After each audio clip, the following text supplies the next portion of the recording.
جب گھڑی کی سوئیاں جب 12 بجاتی ہیں نا وہ 6 بھی بجاتی ہیں. جب وہ 6 پہ آتی ہیں اور اگر ان کے لیے آئیں تو چینی چھوڑ کے جاپانی اور ہندوستانی بھی نکل آئیں گے. یہ آپ کو بھی پتہ ہے, ہمیں بھی پتہ ہے, ان سب کو پتہ ہے. یہ بات میں کر رہا ہوں منظور چینی کی, منظور چینی شاید ایسے ہی مشتاق ہے, گاڑی والا مشتاق منظور کو پکڑا گیا. کہاں کہاں سے لوگ پتھروں کے نیچے سے نکل آئیں گے.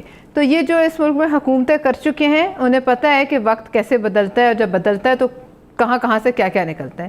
لہٰذا جو چیز عدالت میں پروف نہ ہو ہمیں اخلاقی طور پر اس کو, اور کل پرسوں اسلامی نظریاتی کونسل نے بھی ایک وہ فتویٰ دیا ہے کہ جی آپ ہتھ کڑی نہیں لگا سکتے ایکیوزڈ کو.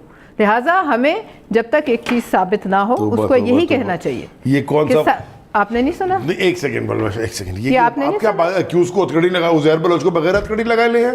ابھی تو ہوا نہیں. میں تو سوال پوچھ رہا ہوں ان سے, میں تو ایک سوال پوچھ رہا ہوں. ہائی پروفائل پولیٹیکل کیسز ہیں, وہاں کرپشن کے ثبوت آپ کے پاس سالڈ ہونے چاہیے. اگر اس کے بغیر آپ کچھ کر رہے ہیں تو آپ ڈیمیج کر رہے ہیں. دیکھیں منی لانڈرنگ غلط ہے, جرم ہے, بہت بڑا جرم ثابت ہونی چاہیے عدالت میں, ثابت ہونی چاہیے.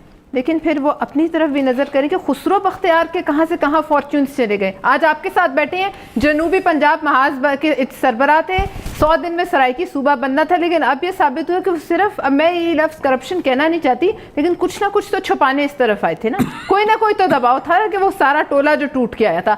آج آپ ان سے بھی پوچھیں نا علی صاحب, ریاست مدینہ میں تو ایک زرداری صاحب کے اوپر ہے اور اب یہ حمزہ کے اوپر آ گئی ہے, وہ فیک اکاؤنٹس کے ذریعے منی لانڈرنگ کا چارج لگا رہے ہیں. یک طرفہ جو بھی ہے وہ تو ثابت ہوگا نا. زرداری صاحب کورٹس جا رہے ہیں, کیسز فیس کریں, ثابت کرنا پڑے گا.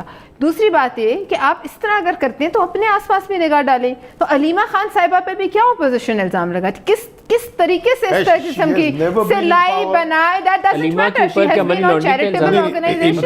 منٹ مجھے ختم کر دیں, بے شک جواب. وہ اس قوم کے پیسے تھے جو قوم نے دیے تھے, ان کے پیسے تو نہیں تھے. وہ چیریٹیبل آرگنائزیشنز کے ہیڈ پہ وہ بیٹھی ہوئی تھی بورڈ میں. اس کے اندر آپ اس کو مت لائیے. کیوں نہیں کہوں جی, بات نہیں, اس کو علیمہ کو جو مرضی کہیے آپ, مجھے اس پہ اعتراض نہیں ہے, لیکن اس ادارے کو میرا بھی خیال ہے تو پڑے گا نا جی کہ سورس آف انکم کیا نیب کے سارے کو اٹھا لیتا ہے, تو پوچھنا تو ہمارا حق ہے کہ وہ اس پہ بھی ہمیں پھانسی ملے گی. نہیں, اس کو پوچھنا چاہیے کہ میں ان کی ساری باتیں مان لیتی ہوں کہ اتنی ہی کرپشن ہوئی, یہی حالات تھے جو انہوں نے انہیرٹ کیے. لیکن پھر تقاضا جو سچائی کا تھا اور تبدیلی اور انصاف کا تھا وہ یہ تھا کہ جب یہ کنٹینر پہ تھے, انہیں کیا یہ کہتے کہ جی یہ حالات ہیں, اس کے نتیجے میں ہمیں دوائیاں اتنے فیصد مہنگی کرنی پڑیں گی, ہمیں اس کے نتیجے میں بجلی گیس مہنگا اتنا کرنا پڑے گا, پیٹرول جو ہم انہیں کہتے ہیں 40 پہ کتنے پہ لاؤ, ہم اتنے پہ لے کر جائیں گے. اس کے جواب میں ہمیں ایک